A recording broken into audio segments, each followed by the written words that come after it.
여보 더? 주머니에서 이게 뭐야? 등산 모임 간 날 밤에 숙박업소 영수증이 왜 나와?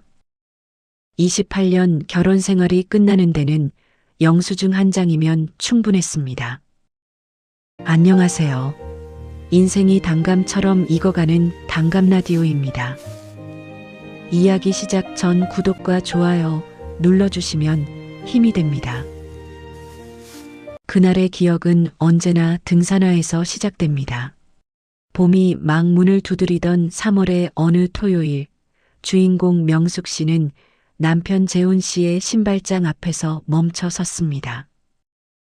낡고 먼지 쌓인 등산화들 사이에 새 신발이 하나 놓여 있었어요. 박스도 없이 툭 놓인 것처럼 보였지만 코팅이 아직 벗겨지지 않은 밑창이 형광등 아래서 빛나고 있었습니다. 좋은 소재에 이름 있는 브랜드, 한눈에 봐도 저렴하지 않은 등산화였어요. 명숙 씨는 처음에는 별 생각이 없었습니다. 재훈 씨는 10년 전쯤부터 동네 산악회에 나가고 있었고, 워낙 장비에 욕심이 없는 사람이라 낡은 등산화를 그냥 신고 다니던 터였거든요. 새 신발을 산 것도 이상한 일이 아니었어요. 오히려 이제 좀 챙기는구나 싶었을 정도였습니다. 그런데 문제는 그 신발만이 아니었어요. 같은 날 저녁 재훈 씨는 샤워를 마치고 나오더니 화장대 앞에 한참을 서 있었습니다. 딱히 뭘 바르는 것도 아니고 그냥 거울을 보고 있었어요. 명숙 씨는 주방에서 설거지를 하면서도 그 모습이 뭔가 낯설다고 느꼈지만 곧 잊어버렸습니다. 결혼한 지 20년이 넘으면 그런 것들은 그냥 흘러가게 되어 있거든요. 그 작은 이상함들을 모아두었더라면 아마 더 일찍 눈치를 챘을 겁니다. 하지만 명숙 씨는 그 시절 이상함을 모으기보다 바쁜 일상에 흘려보내는데 더 익숙한 사람이었습니다. 재훈 씨가 산악회에 나가기 시작한 건 회사 퇴직을 앞두고 건강을 챙기자는 생각에 동네 주민자치센터 게시판 모집 공고를 보고 혼자 이름을 올렸다고 했습니다. 매월 둘째, 넷째 주 토요일에 모이는 모임이었는데 실제로는 더 자주 움직였어요. 서울 근교 산들을 돌아다니고 등산 후에는 근처 식당에서 막걸리 한 잔씩 하는 게 루틴이었습니다. 회원은 12~13명, 대부분 은퇴했거나 은퇴를 앞둔 나이대였어요. 명숙 씨는 그 모임에 딱 2번 따라간 적이 있었습니다. 처음엔 재훈 씨가 함께 가보자고 해서, 두 번째는 송년회가 식당에서 열린다고 해서 얼굴을 비쳤어요. 회원들은 모두 좋은 인상이었습니다. 유쾌하고 소탈한 분위기였어요. 그중 특히 기억에 남는 사람이 한 명 있었습니다. 정 여사였어요. 정확한 이름은 정혜진, 모임의 분위기 메이커였습니다. 목소리가 크고 웃음이 많았고 자리에 앉으면 금세 사람들을 끌어모았어요. 당시 명숙 씨는 활기찬 사람이구나 하고 넘겼습니다. 그 활기가 훗날 자신의 가정을 흔들 것이라고는 꿈에도 생각하지 못했어요. 어느 날부터 재훈 씨는 뭐라 확실히 말하기 힘들지만 달라지고 있었어요. 처음엔 아주 사소한 것들이었어요. 등산 전날 밤 세면도구를 평소보다 꼼꼼하게 챙겼습니다. 면도도 당일 아침이 아니라 전날 저녁에 미리 했어요. 그것만으로는 아무 의미가 없었지만 반복되기 시작하자 명숙 씨는 어딘가 묘한 기분을 느꼈습니다. 음식 취향도 바뀌었어요. 원래 매운 음식을 좋아하지 않던 사람이 어느 날부터 불닭볶음면을 집어들기 시작했습니다. 갑자기 왜 이런 거 먹어? 하고 물었더니 나도 이제 좀 자극적인 게 당기네라고 했어요. 그때도 그냥 웃고 넘겼습니다. 가장 달라진 건 휴대폰이었어요. 늘 거실 테이블 위에 놓고 자유롭게 두던 사람이 어느 순간부터 폰을 손에서 놓지 않게 됐습니다. 잠들기 전에도 화장실 갈 때도 가져갔어요. 그러던 어느 날 밤 불 꺼진 방에서 재훈 씨가 폰 화면을 들여다보다가 명숙 씨가 깨어난 걸 눈치채자마자 화면을 엎어버렸습니다. 뭘 보길래 그렇게 급하게 뒤집어? 아니, 눈이 부셔서. 그 말이 끝나고 방 안이 조용해졌습니다. 그저 설마라는 말 하나가 머릿속에서 빙글빙글 돌았어요. 설마 우리 나이에, 설마 저 사람이. 모임에서는 산행이 끝나면 항상 단체 사진을 찍었습니다. 그 사진들은 카카오톡 단체방에 올라왔어요. 명숙 씨도 채팅방에 들어 있었기 때문에 자연스럽게 보게 됐습니다. 처음에는 그냥 지나쳤어요. 그런데 어느 날 사진 몇 장을 나란히 펼쳐놓고 보다가 이상한 것을 발견했습니다.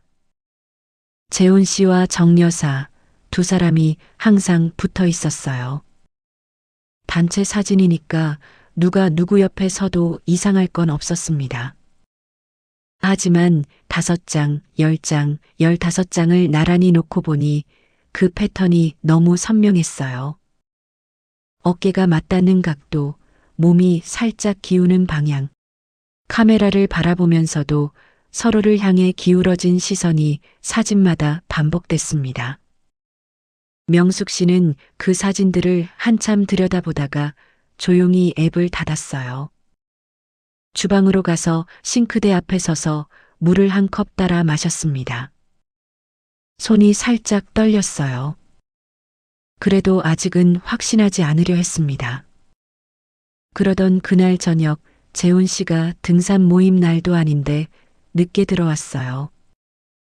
지인을 만났다고 했고 누구냐고 묻자 잠깐 뜸을 들이더니 산악회 친구라고 했습니다. 명숙 씨는 아무 말도 하지 않았어요. 다만 밥상을 차리면서 가슴 한쪽에 작은 돌멩이 하나가 내려앉는 기분이었습니다. 그 돌멩이를 꺼내지 않고 가슴에 품은 채로 명숙 씨는 한 달을 버텼습니다. 아니, 버텼다기보다 아무것도 확인하지 않은 채로 평범한 척 하루하루를 흘려보냈다는 게 더 정확해요. 확인이 무서웠던 거겠지요. 진짜라면 어떻게 해야 하는지 그 다음을 생각하면 아무것도 할 수 없을 것 같았습니다. 그러던 어느 날 재훈 씨 점퍼 주머니에서 영수증 하나가 나왔어요. 세탁하려고 주머니를 뒤지다 발견한 거였습니다. 카페 영수증이었는데 날짜가 등산 모임 날이었고 2장 값이 찍혀 있었어요. 그것 자체는 아무 의미가 없을 수도 있었습니다. 그런데 가게 이름이 낯설었어요. 집에서도 멀고 등산하는 산에서도 제법 먼 곳이었습니다. 명숙 씨는 그 영수증을 다시 주머니에 넣고 세탁기 뚜껑을 닫았어요. 그리고 아무 말도 하지 않았습니다. 진실의 실마리는 예상치 못한 곳에서 왔습니다. 모임 회원 중 오래된 지인인 경자 씨에게서 전화가 온 게 4월의 어느 평일 오전이었어요. 명수가 나 할 말이 있는데 그냥 넘어가려다가. 그 말을 들은 순간 명숙 씨는 전화기를 쥔 손에 힘이 들어갔습니다. 경자 씨는 말을 어렵게 꺼냈어요. 직접 목격한 건 아니지만 모임의 다른 회원이 귀띔해줬다고 했습니다. 재훈 씨와 정 여사가 모임 이외에도 따로 만난다는 이야기였어요. 여러 번 카페, 공원, 전철을 같이 타는 것도 봤다는 사람이 있다고 했습니다. 명숙 씨는 응, 알겠어 하고 전화를 끊었어요. 소파에 가만히 앉아서 한동안 아무것도 하지 못했습니다. 5월 햇살이 거실 유리창으로 들어오고 있었는데 그 밝은 빛이 이상하게 낯설고 차갑게 느껴졌어요. 가슴속에서 뭔가가 조용히 무너지는 소리가 났습니다. 그날 저녁 재훈 씨가 집으로 돌아왔을 때 명숙 씨는 평소와 다름없이 밥상을 차렸습니다. 식사를 하면서 재훈 씨는 날씨 얘기를 하고 뉴스 이야기를 하고 다음 달 산행 계획을 입에 올렸어요. 명숙 씨는 고개를 끄덕이며 맞장구를 쳤습니다. 그런데 밥을 먹는 내내 명숙 씨는 남편의 손을 보고 있었어요. 젓가락을 쥔 손, 국그릇을 드는 손. 28년을 함께 본 손인데 그날은 완전히 낯선 사람의 것처럼 보였습니다. 저 손이 다른 여자의 손을 잡았을까? 그 생각이 밥 한 숟가락과 함께 목으로 넘어갔어요. 식사를 마친 재훈 씨는 거실 소파에 앉아 폰을 들었습니다. 명숙 씨는 설거지를 마치고 조용히 안방으로 들어갔어요. 그리고 카카오톡 단체방을 열었습니다. 스크롤을 내리며 메시지들을 천천히 읽다가 정 여사가 보낸 메시지 하나에서 멈췄어요. 전체에게 보내는 가벼운 메시지처럼 보였는데 문장 끝에 붙은 이모티콘과 조심해요라는 말이 딱 한 사람을 향한 것처럼 느껴졌습니다. 명숙 씨는 폰을 내려놓고 방 불을 껐습니다. 어둠 속에서 천장을 바라보며 눈을 감지 않았어요. 잠이 올 리가 없었습니다. 그날 밤 명숙 씨는 결심했어요. 더 이상 눈을 감지 않겠다고. 확인해야 할 때가 됐다고. 경자 씨의 전화를 받은 날 밤부터 명숙 씨는 제대로 잠을 자지 못했습니다. 눈을 감으면 단체 사진 속 두 사람의 거리가 떠올랐고 카페 영수증이 떠올랐고 불 꺼진 방에서 폰 화면을 재빨리 뒤집던 재훈 씨의 손이 떠올랐어요. 낱낱이 흩어져 있던 조각들이 어둠 속에서 스스로 맞춰지고 있었습니다. 옆에서 재훈 씨는 평온하게 잠들어 있었어요. 코까지 골았습니다. 그 규칙적인 숨소리가 오히려 더 무서웠어요. 무언가를 숨기고 있는 사람이 저렇게 태연하게 잠을 잘 수 있다는 것이. 새벽 2시쯤 명숙 씨는 조용히 자리에서 일어나 거실로 나왔습니다. 불도 켜지 않고 소파에 앉아 스스로에게 물었어요. 이제 어떻게 할 것인가? 답은 이미 나와 있었습니다. 기회는 준비한 사람에게 오는 게 아니라 가장 예상치 못한 순간에 찾아옵니다. 경자 씨의 전화를 받고 사흘째 되던 날 저녁이었어요. 재훈 씨는 거실 소파에서 폰을 보다가 졸음이 왔는지 쿠션 위에 엎어놓고 눈을 감았습니다.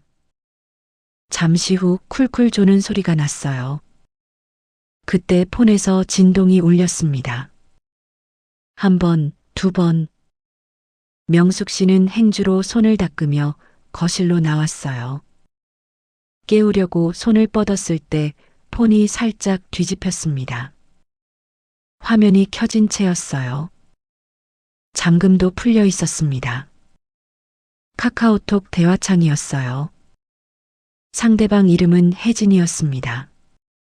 화면 가득 메시지가 올라와 있었어요. 오늘 너무 좋았어요. 다음 주에 또 봐요. 기다릴게요. 어제 꿈에 나왔어요. 어떡해요. 명숙 씨는 거기서 시선을 거뒀어요. 더 읽을 필요가 없었습니다. 폰을 건드리지 않고 부엌으로 돌아왔어요. 싱크대 앞에 서서 수도꼭지를 틀었습니다. 찬물이 손등 위로 흘러내렸어요. 울음은 나오지 않았습니다. 우는 것보다 더 깊은 곳에서 무언가가 단단하게 굳어지는 느낌이었어요.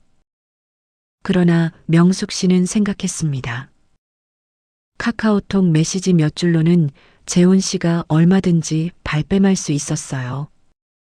본인 눈으로 직접 확인하고 싶었어요. 명숙 씨는 다음 등산 모임 날을 기다리기로 했어요.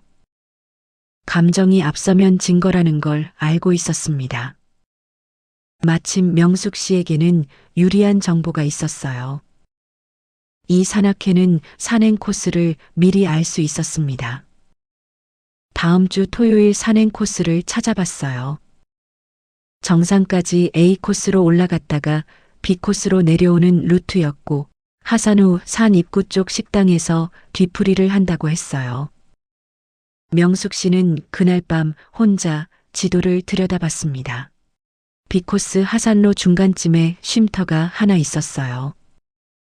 벤치 몇 개와 작은 정자가 있는 곳으로 하산하는 사람들이 잠깐 쉬었다 가는 자리였습니다. 산악회보다 2시간쯤 먼저 출발해서 쉼터에 자리를 잡고 기다리면 됐어요. 5월의 두 번째 토요일, 재훈 씨는 아침 일찍 준비를 마치고 집을 나섰습니다. 새 등산화에 새 배낭, 머리도 단정하게 빗었어요. 명숙 씨는 다녀와요라고 평소처럼 말했습니다. 재훈 씨는 문을 닫으며 뒤풀이 있어서 좀 늦어라고 했어요. 그 말이 예전과는 다르게 들렸습니다. 재훈 씨가 나간 지 1시간 뒤 명숙 씨도 현관문을 나섰어요. 편한 운동화에 작은 가방, 모자를 눌렀었습니다. B코스 하산로는 소나무 숲 사이로 이어지는 길이었습니다. 명숙 씨는 쉼터 벤치 한쪽에 자리를 잡았어요. 지나가는 등산객들 틈에 자연스럽게 섞여 앉아 물병을 홀짝였습니다. 심장은 빠르게 뛰고 있었지만 겉으로는 그냥 잠깐 쉬는 사람처럼 보였을 거예요. 30분쯤 기다렸을까요? 저 위 등산로 쪽에서 웃음소리가 들려오기 시작했습니다. 여럿이 함께 내려오는 소리였어요. 명숙 씨는 모자, 챙을 살짝 내리며 눈만 들었습니다. 산악회 회원들이 3, 4, 5 내려오고 있었어요. 그리고 무리의 맨 뒤쪽에서 두 사람을 발견했습니다. 재훈 씨와 정 여사였어요. 다른 회원들보다 서너 걸음 뒤처진 자리에서 나란히 걷고 있었습니다. 처음에는 그냥 나란히 걷는 것이었어요. 명숙 씨는 마지막으로 한 번 더 스스로를 다독이려 했습니다. 그래도 되는 거 아닐까? 그냥 친한 거 아닐까? 그런데 쉼터에서 20m쯤 위 등산로가 소나무 숲 안으로 살짝 꺾여 들어가는 지점에서 두 사람이 발을 멈췄습니다. 다른 회원들은 이미 한참 앞서 내려가고 있었어요. 두 사람 주변에는 아무도 없었습니다. 재훈 씨가 먼저 돌아서며 정 여사의 어깨를 감쌌어요. 정 여사가 그 품 안으로 들어갔습니다. 꼭 안긴 채로 두 사람이 잠시 그대로 있었어요. 그것만으로도 이미 충분한 장면이었는데 거기서 끝나지 않았습니다. 재훈 씨가 정 여사의 이마에 입술을 댔어요. 정 여사가 고개를 들었고 두 사람의 입술이 맞닿았습니다. 명숙 씨는 굳어버렸습니다. 숨이 멈췄어요. 소나무 사이로 들어오는 5월의 햇살이 두 사람 위에 고요하게 내려앉고 있었습니다. 세상이 아무렇지도 않다는 듯이 두 사람이 천천히 떨어지더니 다시 나란히 걷기 시작했어요. 명숙 씨는 고개를 숙이고 모자, 챙을 최대한 내렸습니다. 두 사람이 쉼터를 지나 내려가는 동안 꼼짝도 하지 않았어요. 발소리가 멀어지고 웃음소리가 사라지고 완전한 정적이 찾아오고 나서야 천천히 고개를 들었습니다. 손이 떨리고 있었어요. 아니, 손만이 아니었습니다. 무릎도 입술도 속으로부터 전부 떨리고 있었어요. 그러나 눈물은 나오지 않았습니다. 울기에는 너무 선명하게 본 것이었어요. 내려오는 길 내내 아무 생각도 나지 않았습니다. 발이 알아서 길을 찾아 내려갔어요.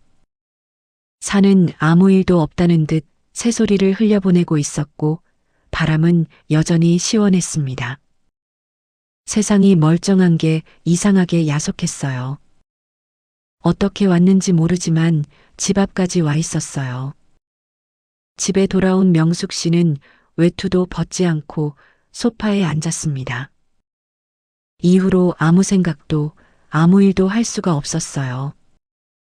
저녁이 되어 재훈 씨가 들어오면서 뒤풀이 좀 했어. 늦었지? 했어요. 재훈 씨는 욕실로 들어갔고 샤워 소리가 들리는데 콧노래 소리를 내며 기분이 좋은 듯 했어요. 샤워 후 재훈 씨는 오늘 상경치가 좋았다고 했어요. 봄이라 실록이 예쁘더라고. 뭔가 불같은 말을 내뱉고 싶었지만 아무 말 하지 않았어요. 그날 밤 명숙 씨는 처음으로 속으로 말했습니다. 이혼해야겠다고. 소리를 내지 않았는데도 그 말이 방 안에 가득 찬 것 같았어요. 무겁고 차갑고 그러나 분명한 말이었습니다. 이혼을 결심했지만 명숙 씨는 서두르지 않았습니다. 재훈 씨가 산에서 본 장면을 들이밀면 어떻게 나올지 알고 있었거든요. 오해한 거다, 그냥 위로해준 거다라고 발뺌할 게 뻔했어요. 절대 입을 열 수 없는 것이 하나 더 필요했습니다. 그로부터 2주 후 또 재훈 씨는 등산 모임에 갔다가 그날은 좀 더 늦는다고 했습니다. 새벽 2시가 다 되어 들어왔어요. 명숙 씨는 자는 척했습니다. 다음 날 아침 재훈 씨가 나간 뒤 세탁기에 넣으려고 바지 주머니를 뒤지다가 영수증 2장을 발견했어요. 첫 번째는 고깃집이었습니다. 두 번째를 펼쳤을 때 명숙 씨의 손이 멈췄어요. 숙박업소 이름이 찍혀 있었습니다. 날짜는 어젯밤, 체크인 시각은 오후 8시 40분이었어요. 이건 어떤 말로도 변명이 되지 않는 것이었습니다. 명숙 씨는 영수증을 접어 자신의 지갑 깊숙이 넣었어요. 재훈 씨 바지는 세탁기에 넣고 버튼을 눌렀습니다. 이제 준비가 됐어요. 며칠을 더 기다렸다가 어느 저녁 재훈 씨가 식탁에 앉아 반찬을 집으려던 순간이었습니다. 명숙 씨가 테이블 위에 영수증 한 장을 반듯하게 펼쳐 내려놓았어요. 숙박업소 이름과 날짜, 시각이 선명하게 찍힌 그 영수증이었습니다. 여보, 주머니에서 이게 뭐야? 등산 모임 간 날에 숙박업소 영수증이 왜 나와? 재훈 씨의 얼굴이 굳었습니다. 젓가락을 내려놓는 소리가 났어요. 그리고 아무 말도 하지 않았습니다. 28년을 함께 산 남편이 그날 처음으로 명숙 씨의 눈을 피했어요. 명숙 씨는 자리에서 일어나 안방으로 들어갔습니다. 문을 잠그지는 않았어요. 이미 닫혀야 할 문은 다른 곳에서 이미 닫혀 있었습니다. 그날 밤 두 사람은 한 집안에서 서로 다른 방에 있었습니다. 28년 결혼 생활에서 처음 있는 일이었어요. 조용한 사람이 가장 무섭다는 말이 있습니다. 명숙 씨가 그랬어요. 폭발하기 전까지 아무도 그 안에서 무슨 일이 벌어지고 있는지 몰랐습니다. 숙박업소 영수증을 지갑에 넣은 날부터 명숙 씨의 하루는 겉과 속이 완전히 다른 두 개의 층으로 나뉘었습니다. 겉으로는 여전히 밥을 차리고 빨래를 개고 재훈 씨가 퇴근하면 어서 와요라고 했어요. 그러나 속으로는 차근차근 준비하고 있었습니다. 먼저 가까운 법률사무소를 찾아갔어요. 아는 사람 없이 혼자였습니다. 담당 변호사는 담담하게 맞아줬어요. 이런 상황의 분들이 많이 오신다고, 잘 오셨다고 했습니다. 그 말 한마디에 명숙 씨는 처음으로 눈물이 날 뻔했어요. 변호사는 증거를 정리하라고 했습니다. 산에서 목격한 장면은 증인이 없었지만 숙박업소 영수증은 있었어요. 날짜, 시각, 금액이 찍힌 실물. 변호사는 그것으로 충분히 유책 사유가 된다고 했습니다. 집으로 돌아오면서 이상하게 마음이 가벼워지는 것을 느꼈어요. 두렵지 않은 건 아니었습니다. 이혼 후의 삶, 자식들의 반응, 주변의 시선. 그 걱정들이 없지 않았어요. 그런데 그것보다 더 이상 모른 척하지 않아도 된다는 것이 훨씬 더 크게 느껴졌습니다. 영수증을 식탁에 내려놓은 다음 날 아침이었습니다. 재훈 씨가 밥도 먹지 않고 거실 소파에 앉아 있었어요. 명숙 씨가 나오자 먼저 입을 열었습니다. 나 잘못했어. 세 글자였어요. 28년 결혼 생활을 뒤흔든 일에 대한 말이 고작 세 글자였습니다. 재훈 씨가 계속했어요. 한 번만 봐줘. 다시는 안 만난다. 관계 끊겠어. 명숙 씨는 그 말을 들으면서 이상하게도 분노가 아니라 허탈함을 느꼈습니다. 한 번만 봐줘라는 말은 결국 자신의 자리를 지키고 싶다는 말이었어요. 명숙 씨의 감정이나 상처가 아니라 관계를 끊으면 괜찮아지는 거예요? 재훈 씨는 대답하지 못했습니다. 명숙 씨가 자리에서 일어나며 말했어요. 이틀 후 명숙 씨는 두 자녀를 주말에 집으로 불렀습니다. 재훈 씨도 그 자리에 앉혔어요. 명숙 씨가 천천히 담담하게 말했습니다. 아버지가 산악회 회원과 바람을 피웠다고. 증거도 있다고. 딸이 먼저 울었어요. 아들은 굳은 얼굴로 재훈 씨를 바라봤습니다. 엄마는 어떻게 할 거야? 아들이 물었어요. 명숙 씨는 짧게 대답했습니다. 이혼할 거야. 딸이 울음을 터뜨렸어요. 엄마, 이 나이에 이혼이 어디 쉬운 일이야. 재훈 씨는 그제야 두 손으로 얼굴을 감쌌습니다. 어깨가 들썩였어요. 그러나 명숙 씨는 흔들리지 않았습니다. 아이들 앞에서야 저렇게 우는 사람이 왜 명숙 씨 앞에서는 고작 세 글자였던가 하고 생각했어요. 나는 오래 생각한 거야. 충동으로 하는 말이 아니야. 딸은 더 울었지만 더 이상 말리지는 않았어요. 아들도 결국 고개를 끄덕였습니다. 두 사람 다 알고 있었어요. 한번 이렇게 말하면 엄마는 돌이키지 않는다는 것을. 이혼 절차를 준비하는 동안 경자 씨에게서 다시 전화가 왔습니다. 이번엔 긴박한 목소리였어요. 명수가 산악회가 난리가 났어. 재훈 씨와 정 여사의 일이 모임 안에 완전히 퍼졌다고 했습니다.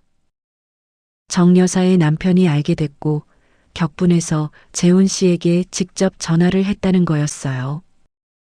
회원들이 단체방에서 편을 나눠 싸우기 시작했고 일부는 탈퇴를 선언했다고 했습니다. 그런데 거기서 끝이 아니었어요. 그런데 있잖아, 명수가. 그게 소나무 사이로 들어오는 5월의 햇살이 산악회 총무를 맡았던 고요하게 내려앉고 있었습니다. 모임 사진을 잘 찍어서 인기 많던 최 여사였다고 했어요. 두 사람이 등산 이외에도 몇몇 회원들끼리 따로 여행을 다녔는데 알고 보니 두 쌍의 커플이 함께 다닌 거였다고 했습니다. 제주도도 갔고 강원도도 갔다고. 그러니까 서로 알면서 쉬쉬한 거야. 한쪽이 터지니까 다 같이 터진 거고. 명숙 씨는 전화를 끊고 한동안 창밖을 바라봤어요. 10년을 함께 산을 오른 사람들이었습니다. 명절에 안부를 나누고 아플 때 걱정해주던 사람들이었어요. 그 모임의 밑바닥에 이런 것들이 이렇게 겹겹이 깔려 있었다는 게 재훈 씨의 배신만큼이나 황망한 일이었습니다. 얼마 지나지 않아 산악회 단체방에서 탈퇴 알림이 연이어 울렸어요. 명숙 씨도 조용히 채팅방을 나왔습니다. 10년이 넘게 이어온 모임이 그렇게 아무 선언도 없이 흩어지고 있었어요. 그로부터 며칠 후 낯선 번호로 전화가 걸려왔습니다. 정 여사의 남편이었어요. 목소리가 가라앉아 있었습니다. 격분한 게 아니라 지쳐있는 사람의 목소리였어요. 어떻게 하실 건지 혹시 연락 한번 드려도 될까 싶어서요. 명숙 씨는 짧게 대답했습니다. 네, 이쪽도 이혼 준비 중입니다. 전화기 너머에서 잠깐 침묵이 흘렀어요. 그것뿐이었습니다.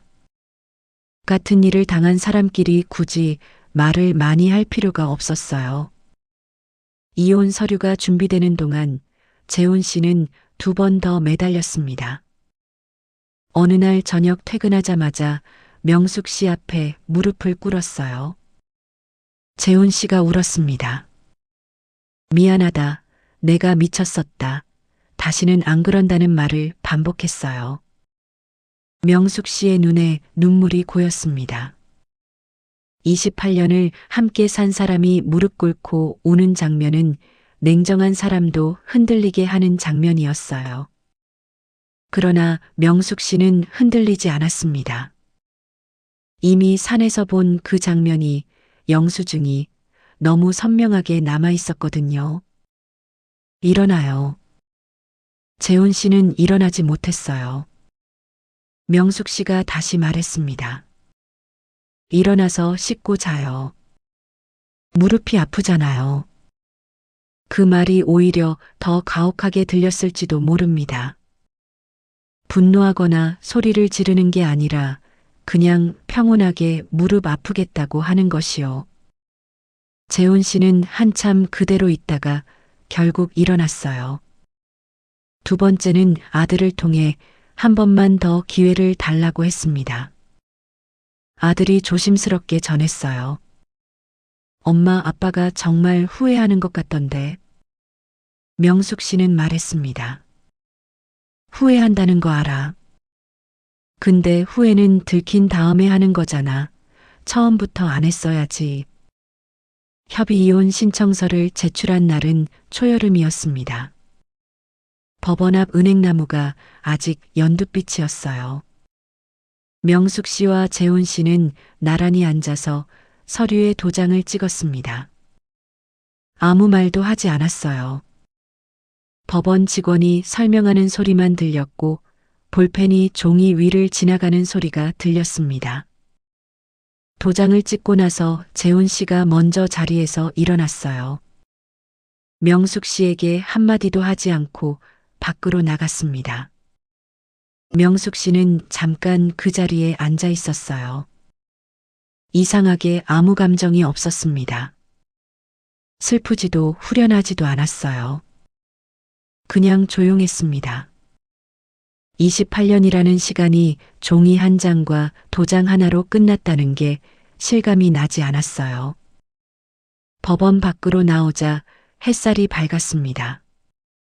바람이 불었고 은행나무 잎이 살랑거렸어요. 명숙 씨는 생각했습니다. 이제 어디로 가면 될까? 오늘 점심은 뭘 먹으면 좋을까? 그 아주 사소한 생각들이 이상하게 마음을 가볍게 했어요. 이혼 숙려 기간이 지나고 최종 이혼이 확정되던 무렵 경자 씨에게서 연락이 왔습니다. 산악회 완전히 해체됐어. 정 여사 남편이 정식으로 이혼 소송을 걸면서 재훈 씨가 유책 공동 피고로 엮였어요.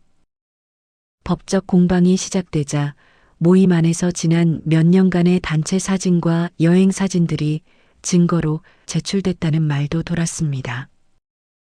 박 씨와 최 여사의 일도 결국 각자 배우자에게 알려졌어요. 아무리 산을 오르는 산악회 모임이었지만 이번 사건 때문에 이 말 저 말 말들이 많아졌고 모임은 더 이상 이어질 수가 없었어요. 경자 씨는 전화 끝에 말했어요. 그 모임 산을 오른 게 아니라 다른 걸 하러 다닌 거였나 봐. 우리만 몰랐던 거고. 명숙 씨는 짧게 웃었습니다. 씁쓸한 웃음이었어요. 10년. 봄이면 진달래 피는 산을 함께 오르고 여름엔 계곡을 찾고 가을엔 단풍 아래서 막걸리를 나눴던 시간이었습니다. 전화를 끊고 창밖을 바라봤어요. 저 멀리 동네 뒷산의 능선이 보였습니다. 낮고 완만한 무릎에 물이 가지 않는 산이었어요. 명숙 씨는 혼자 생각했습니다. 내일 아침에 한번 올라가 봐야겠다고. 이혼한 여자라는 말이 한때는 무거웠습니다. 그런데 막상 그 이름을 달고 살아보니 생각보다 훨씬 가벼웠어요. 사실 무거웠던 건 그 이름이 아니라 그 이름이 생기기 전의 시간이었습니다. 이혼이 최종 확정된 다음 날 아침이었습니다. 재훈 씨가 짐을 챙겨 나간 건 이틀 전이었어요. 아들이 와서 도왔고 짐이 나가는 내내 집안이 어색하게 조용했습니다. 현관문이 닫히는 소리를 들으면서 명숙 씨는 거실 소파에 앉아 있었어요. 그 다음 날 아침 눈을 떴을 때 이상한 것을 느꼈습니다. 고요했어요. 코 고는 소리도 없고 아침을 챙겨야 한다는 압박도 없었습니다. 그냥 조용하고 온전하게 조용했어요. 명숙 씨는 천천히 일어나 커피를 끓였습니다. 평소엔 늘 재훈 씨 것까지 2잔을 끓였는데 그날은 한 잔만 끓였어요. 한 잔짜리 머그잔에 커피를 따르고 거실 창가에 앉았습니다. 저 멀리 동네 뒷산의 능선이 보였어요. 마지막에 품었던 그 생각이 하룻밤을 자고 나서도 여전히 거기 있었습니다. 오늘 올라가 봐야겠다고. 편한 운동화를 신었어요. 물병 하나를 챙겨 들고 집을 나섰습니다. 아파트 단지를 빠져나와 골목 2개를 지나면 산 입구가 나왔어요.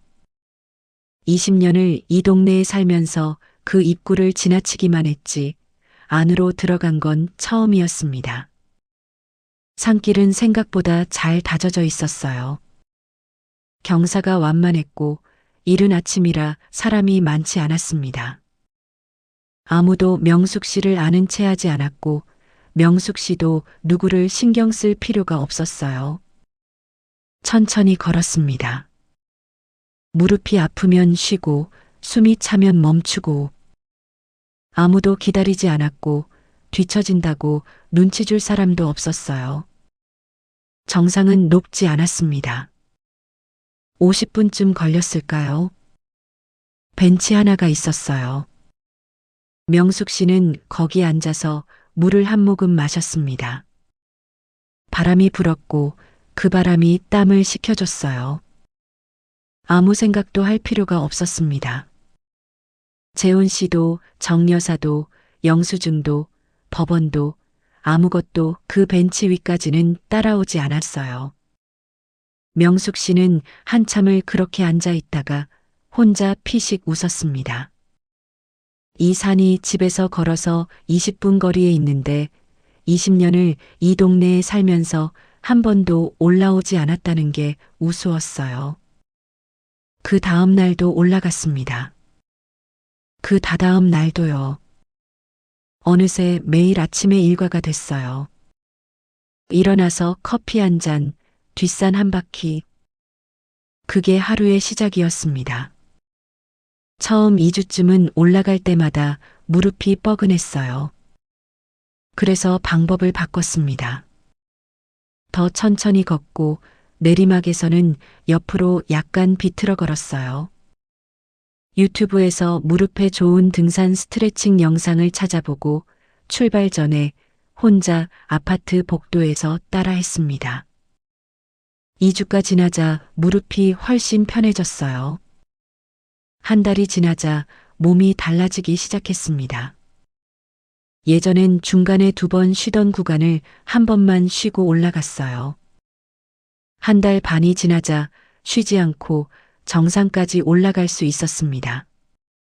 아침마다 산에 오르는 일이 명숙 씨에게 단순한 운동이 아니었어요. 혼자 결정하고, 혼자 움직이고, 혼자 올라가는 일이었습니다. 올라가다 예쁜 꽃이 피어 있으면 멈춰서서 한참 들여다봐도 됐어요. 내려오다 낯선 고양이가 길을 막으면 앉아서 구경해도 됐습니다. 그 자유가 처음엔 낯설었는데 점점 당연해졌어요. 이혼하고 석 달이 지났을 무렵이었어요. 딸이 걱정스러운 얼굴로 찾아왔습니다. 혼자 잘 지내느냐고, 우울하지 않느냐고. 명숙 씨는 커피를 내오면서 대답했어요. 나 요즘 좋아. 딸이 의심스러운 눈으로 봤습니다. 억지로 괜찮은 척하는 거 아니냐고. 명숙 씨가 웃으며 말했어요. 아니, 진짜로. 매일 아침 뒷산 올라가고 내려와서 밥 먹고 하고 싶은 거 하고 이렇게 살아도 되는구나 싶어? 딸이 물었습니다. 외롭지 않아? 명숙 씨는 잠깐 생각했어요. 외롭지 않다고 하면 거짓말이었습니다. 이따금 저녁 무렵이면 집안이 너무 조용해서 TV를 켜놓기도 했어요. 하지만 그 외로움은 예전에 재훈 씨 옆에 있으면서 느꼈던 외로움과는 달랐습니다. 예전 외로움은 곁에 사람이 있는데도 느끼는 것이어서 더 서늘했거든요. 외롭긴 한데 그게 나쁘진 않아. 전엔 옆에 사람이 있어도 외로웠잖아. 딸이 한동안 말이 없다가 조용히 엄마 손을 잡았습니다. 명숙 씨는 그 손을 꼭 쥐었어요. 두 사람은 커피를 다 마실 때까지 그냥 그렇게 앉아 있었습니다.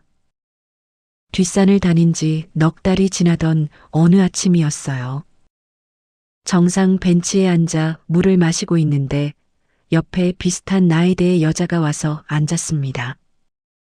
명숙 씨가 가끔 마주쳤던 얼굴이었는데 그날 처음으로 말을 걸어왔어요. 여기 자주 오시죠? 저도 매일 오거든요.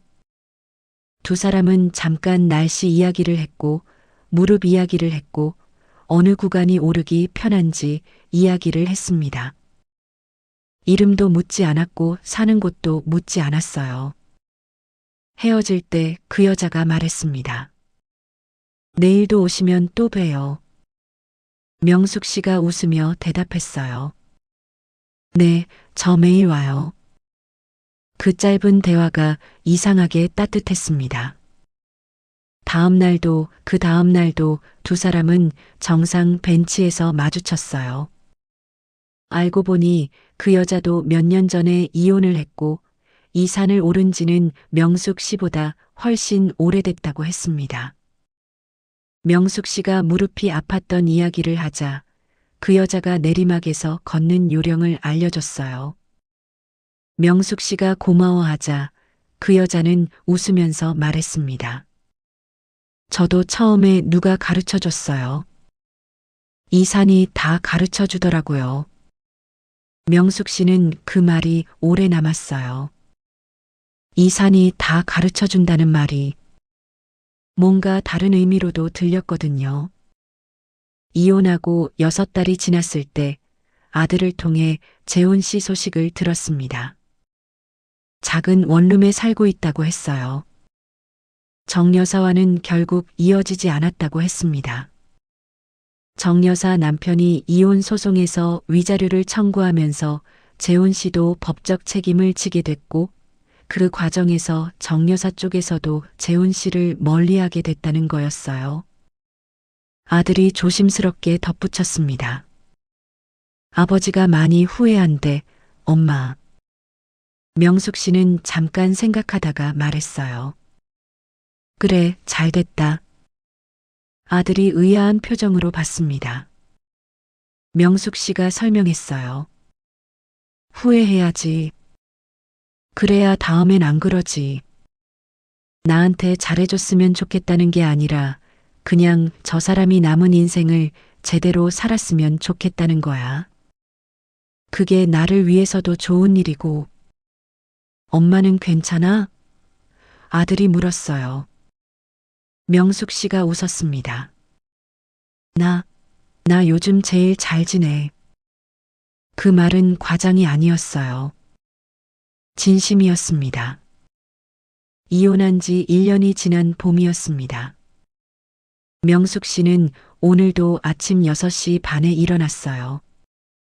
커피를 끓이고 스트레칭을 하고 편한 운동화를 신었습니다. 현관문을 나서는 발걸음이 가볍습니다. 정상 벤치에 앉으면 동쪽 하늘이 밝아오는 게 보입니다. 봄이라 해가 이르게 뜨거든요. 서울 시내가 뿌옇게 깔려 있고 그 위로 해가 올라오기 시작해요.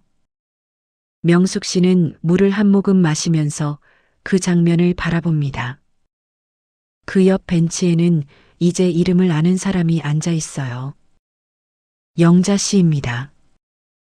두 사람은 아침마다 여기서 만나 이런저런 이야기를 해요. 어제 저녁 뭘 먹었는지, 요즘 드라마가 재밌는지, 봄꽃이 언제 피는지. 그 이야기들이 명숙 씨에게는 충분합니다. 내려오는 길에는 천천히 걸어요. 무릎에 무리 가지 않게 발바닥 전체로 땅을 짚으면서요. 이제는 아프지 않습니다. 내려가면서 나무 사이로 보이는 동네 풍경이 매일 조금씩 달라 보여요. 같은 길인데 계절에 따라 다르고 날씨에 따라 다르고 마음에 따라 다릅니다. 집으로 돌아오면 샤워를 하고 느긋하게 아침을 먹어요. 하고 싶은 걸 합니다.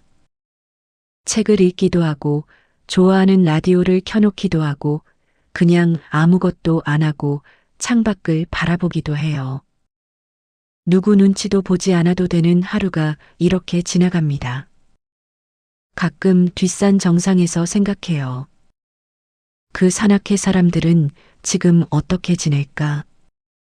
재훈 씨는, 정 여사는, 박 씨와 최 여사는 대단한 관심이 아니라 그냥 스치는 생각이에요. 그 사람들이 각자의 결과를 안고 어딘가에서 살고 있겠지 싶은 담담한 마음이었습니다. 산악회가 함께 오르던 산들은 다 제자리에 있겠지요.